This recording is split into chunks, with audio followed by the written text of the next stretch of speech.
और देखिए बड़ी खबर इस बीच सामने आ रही है। अमित शाह बन सकते हैं कैबिनेट मंत्री, सूत्रों के हवाले से ये बड़ी खबर। इनके अलावा सीआर पाटिल, मनसुख मांडविया भी मंत्री बन सकते हैं। तो गुजरात से ये 3 नाम, वहीं हिमाचल से जेपी नड्डा, उनको भी कैबिनेट में इस बार शामिल किया जा सकता है। फिलहाल बीजेपी के राष्ट्रीय अध्यक्ष हैं, लेकिन इस बार कैबिनेट में उनकी एंट्री हो सकती है। ये सूत्रों के हवाले से बड़ी खबर सामने आ रही है। इधर अगर गुजरात की बात कर लें तो यहां से सीआर पाटिल हैं, मनसुख मांडविया हैं और खुद गृह मंत्री पद संभाल रहे अमित शाह हैं, तो कैबिनेट में वो भी शामिल रहेंगे। तो ये गुजरात से 3 नाम सामने आए हैं। तो बड़ी खबर आपको बता रहे हैं इस वक्त। तो अमित शाह बन सकते हैं कैबिनेट मंत्री, सीआर पाटिल, मनसुख मांडविया, हिमाचल से जेपी नड्डा। इसके अलावा जो खबर आ रही है नितिन गडकरी, रक्षा खडसे, ये भी कैबिनेट में शामिल हो सकते हैं। महाराष्ट्र से पीयूष गोयल का नाम भी सामने आ रहा है। मुरलीधर मोहोल हैं। और देखिए वहीं किरण रिजिजू, वो भी मंत्री बन सकते हैं। सर्बानंद सोनोवाल, उनके भी मंत्री बनने की पूरी संभावनाएं नजर आ रही है, जो लिस्ट सामने आ रही है। इसके अलावा बंगाल से बात करें तो शांतनु ठाकुर, वो कैबिनेट में शामिल हो सकते हैं। और दिल्ली से हर्ष मल्होत्रा, दिल्ली से एक नाम सामने आया हर्ष मल्होत्रा का, ये भी कैबिनेट में शामिल हो सकते हैं।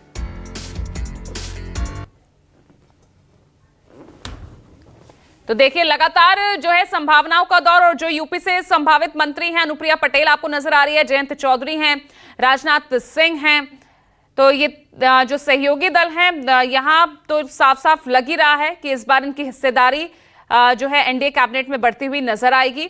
तो यूपी से फिलहाल ये 3 संभावित नाम नजर आ रहे हैं। इनके अलावा बिहार की बात कर लें तो जेडीयू से ललन सिंह हैं, रामनाथ ठाकुर हैं, उधर एलजेपीआर के चिराग पासवान हैं और संजय झा हैं, बीजेपी से ही हैं। जीतनराम मांझी हम से सहयोगी दल बीजेपी के बिहार में रहे हैं।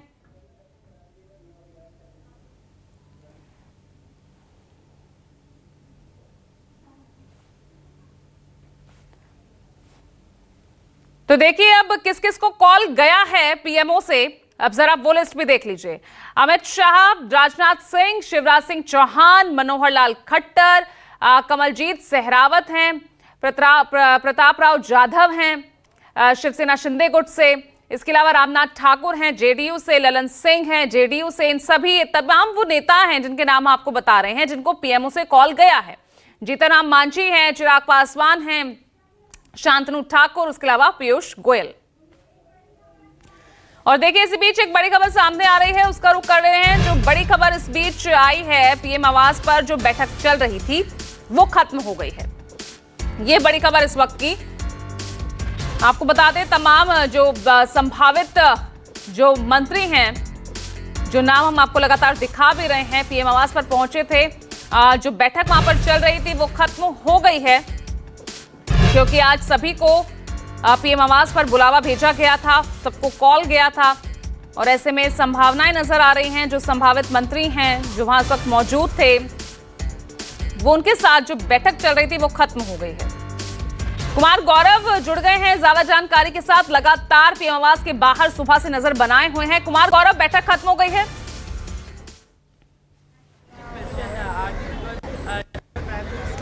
देखिए बिल्कुल बैठक खत्म हो गई है और अभी फिलहाल जो स्थिति है उसमें कुछ कंफर्म लिस्ट ऑफ मिनिस्टर्स जो हैं जिनको कॉल गया था और जो प्रधानमंत्री आवास पे यहाँ पे पहुँचे हुए थे, उनका नाम मैं आपको बता सकता हूँ। राज्य वाइज अगर मैं बताऊँ तो गुजरात से अमित शाह मंत्री बनेंगे, सीआर पाटिल मंत्री बनेंगे, मनसुख मांडविया मंत्री बनेंगे।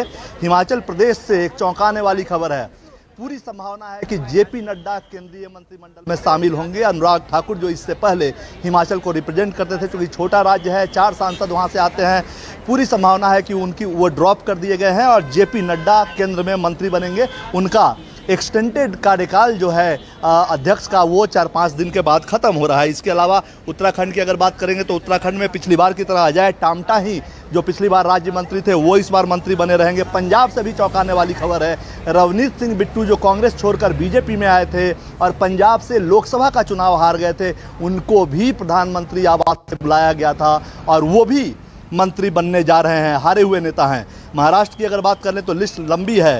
नितिन गडकरी कंटिन्यू करेंगे, रक्षा खर्च से पहली बार बनेंगी मंत्री, प्रताप राव जाधव शिवसेना ग्रुप से जो हैं वो मंत्री बनेंगे, पीयूष गोयल कंटिन्यू करेंगे, मुरलीधर मोहोल वो भी मंत्री बनेंगे, रामदास अठावले जो पहले से मंत्री थे सहयोगी पार्टी के वो मंत्री बने रहेंगे।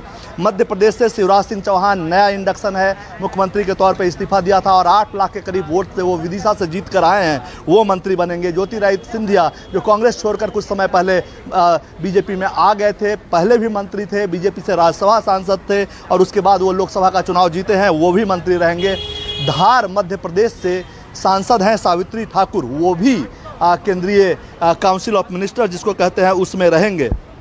इसके अलावा राजस्थान की अगर बात कर लें तो गजेंद्र शेखावत और अर्जुन राम मेघवाल जो मोदी 2.0 सरकार में मंत्री थे वो मंत्री बने रहेंगे। भागीरथ चौधरी का नाम जुड़ा है, तीसरे मंत्री होंगे राजस्थान से। बिहार की बात कर ले तो जीतन राम मांझी जैसा कि आप जानती हैं सहयोगी पार्टी से हैं, रामनाथ ठाकुर जेडीयू से हैं, इसके अलावा लल्लन सिंह जेडीयू से हैं और चिराग पासवान अब उनकी खुद की पार्टी है लोक जनशक्ति पार्टी, उससे हैं। और जो बीजेपी का कोटा है उसमें सिर्फ अभी तक 2 ही नाम सामने आया है, नित्यानंद राय जो कि MOS होम थे अमित शाह के साथ, वो मंत्री बने रहेंगे। गिरिराज सिंह जो कि पूर्व में भी कैबिनेट मंत्री थे वो भी मंत्री बने रहेंगे। इसमें ठाकुर चेहरा मिसिंग है बिहार से, क्योंकि 3 ठाकुर कास्ट के लोग जीतकर सांसद बन के आए हैं, उनको अभी तक यहाँ देखा नहीं गया है। झारखंड से अन्नपूर्णा देवी जो पिछली बार भी सांसद थी वो मंत्रिमंडल में बनी रहेंगी, वो RJD में पहले हुआ करती थी, पिछली बार वो पिछले एक टर्म से वो झारखंड से बीजेपी की सांसद हैं। चंद्र प्रकाश का नाम जुड़ा है जो कि झारखंड से मंत्री बनेंगे। उत्तर प्रदेश से राजनाथ सिंह तो हैं ही, जितिन प्रसाद जो पीलीभीत से सांसद बने हैं, उत्तर प्रदेश में भी मंत्री थे, वो मंत्री बनेंगे। पंकज चौधरी राज्य मंत्री थे वित्त विभाग में निर्मला सीतारमण के अंडर, वो फिर से मंत्री बनेंगे। अनुप्रिया पटेल मंत्री बनेंगी, सहयोगी पार्टी की हैं। जयंत चौधरी सहयोगी पार्टी से हैं, वो मंत्री बनेंगे। BL वर्मा जो कि पहले से सहकारिता मंत्रालय में राज्य मंत्री हैं, वो भी मंत्री बने रहेंगे। तेलंगाना से एक नाम ऐड हुआ है, 2 लोगों को बुलाया गया है। संजय बंडी जो कि पूर्व अध्यक्ष है और वर्तमान में बीजेपी के राष्ट्रीय महामंत्री हैं, उन्होंने काफ़ी मेहनत की थी इससे पहले वहाँ राज्य में तेलंगाना में पार्टी को खड़ा करने में, उनको इसका इनाम मिला है, उनको भी केंद्रीय मंत्रिमंडल में लिया जा रहा है। जी किशन रेड्डी जो कि पार्टी के प्रदेश अध्यक्ष हैं और पूर्व में भी नरेंद्र मोदी का दूसरा टर्म था उसमें मंत्री थे, उनको भी कंटिन्यू किया गया है। हरियाणा की बात कर लें, कृष्णपाल गुर्जर और राव इंद्रजीत सिंह ये दोनों पहले भी मंत्री थे, वो दोनों मंत्री बने रहेंगे। मनोहर लाल खट्टर पूर्व मुख्यमंत्री, वो उनको भी चाय पार्टी में बुलाया गया था और उन्हें कैबिनेट मंत्री बनाया कर उनके अनुभवों का लाभ लिया जाएगा। अरुणाचल प्रदेश से पार्टी का चेहरा किरण रिजिजू पहले भी मंत्री थे, उनका हालांकि लॉ मिनिस्ट्री से हटाकर उनको अर्थ डिपार्टमेंट दिया गया था, लेकिन उन पर फिर से नरेंद्र मोदी ने विश्वास जताया है, उनको भी बुलाया गया है। असम से सर्बानंद सोनोवाल पूर्व मुख्यमंत्री हैं, डिब्रूगढ़ से लोकसभा सांसद बनकर आए हैं, इससे पहले वो एक बार राज्यसभा सांसद भी रहे हैं और नरेंद्र मोदी की दूसरे टर्म की सरकार में भी वो मंत्री थे, इस बार भी वो मंत्री रहेंगे। पश्चिम बंगाल से शांतनु ठाकुर को यहाँ देखा गया है, वो भी मंत्री बनेंगे। दिल्ली से 2 नाम का कन्फ्यूजन था, लेकिन अभी जो फिलहाल देखा गया वो देखा गया कि पार्टी के जो जमीनी स्तर के कार्यकर्ता हर्ष मल्होत्रा जिनको पार्टी ने टिकट दिया था और वो जीत कर आए हैं, उनको मंत्री बनाया जा रहा है, उन्हें यहाँ बुलाया गया है। कर्नाटक शोभा करंदलाजे पहले भी मंत्री थी, वो रहेंगी। प्रहलाद जोशी पहले भी मंत्री थे, वो बने रहेंगे। नया नाम सहयोगी के तौर पर HD कुमारस्वामी जो HD देवेगौड़ा के बेटे हैं, उनका नाम जुड़ा है, उनको मंत्री बनाया जाएगा। उनके 2 सांसद जीत कर आए हैं और वो NDA में सहयोगी पार्टी हैं। केरल से सुरेश गोपी मलयालम फिल्मों के सुपरस्टार हैं और बीजेपी के लोन सांसद, पहली बार बीजेपी ने केरल में खाता खोला है, वो भी मंत्री बने रहेंगे। 3 नाम और है तमिलनाडु से के अन्नामलाई चुनाव हारे हैं, लेकिन उनको MOS बनाया जाएगा। निर्मला सीतारमण जो वित्त मंत्री थे वो कंटिन्यू करेंगे। अश्विनी वैष्णव भी कंटिन्यू रहेंगे। हिस्सेदारी हमें नजर आती थी, उसमें तो कटौती यहाँ दिखते हुए सहयोगी दलों की हिस्सेदारी बढ़ती हुई नजर आ रही है, और खासतौर से क्योंकि सभी की नजर पिछले 2-3 दिनों से JDU और TDP पर ही रही है, तो JDU के खाते में 2 ही मंत्री पद जा रहे हैं या कुछ और भी उन्हें मिल सकता है?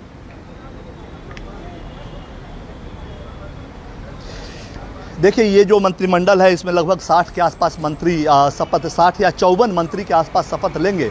26 मंत्रियों का कोटा बचा रहेगा। आगे जो अनसेटिस्फाई होगा, जो सेटिस्फाई नहीं हो पाएगा, उसके लिए रास्ता खुला हुआ है। बीजेपी से भी कुछ चेहरे अगर बाद में उनको एकोमोडेट करना पड़े तो उनको संगठन में कुछ को संगठन में भेजेंगे जो मंत्री से हटाए गए हैं, और उसके अलावा बाकी आगे भी गुंजाइश बनी रहेगी। साल भर 6 महीने के अंदर फिर से कैबिनेट विस्तार होने की संभावना प्रधानमंत्री बना कर रख रहे हैं। और चूंकि उड़ीसा का भी एक मामला है। उड़ीसा में धर्मेंद्र प्रधान की जहां तक बात थी कि वो मुख्यमंत्री बनेंगे, लेकिन उन्हें यहां चाय पार्टी में बुलाया गया है, तो ये तय है कि उड़ीसा में मुख्यमंत्री धर्मेंद्र प्रधान नहीं बनेंगे, वो केंद्र में ही मंत्री के तौर पे कंटिन्यू करते रहेंगे। तो कुछ कोटा जाहिर तौर पे भाजपा में बहुत बड़ा बदलाव जो एक देखने को की बात हो रही थी वो देखने को नहीं मिल रही है। बहुत सारे पुराने लोग रिपीट हो रहे हैं। हाँ, 9 सहयोगी जरूर जुड़े हैं और आगे, लेकिन रास्ता बंद नहीं है, चूंकि आगे राजनीतिक परिस्थिति क्या होती है, चूंकि ये एक तरह से कहें तो एनडीए इस बार बैसाखी की सरकार है। बीजेपी की खुद की 272 का आंकड़ा बीजेपी नहीं टच कर पाई है,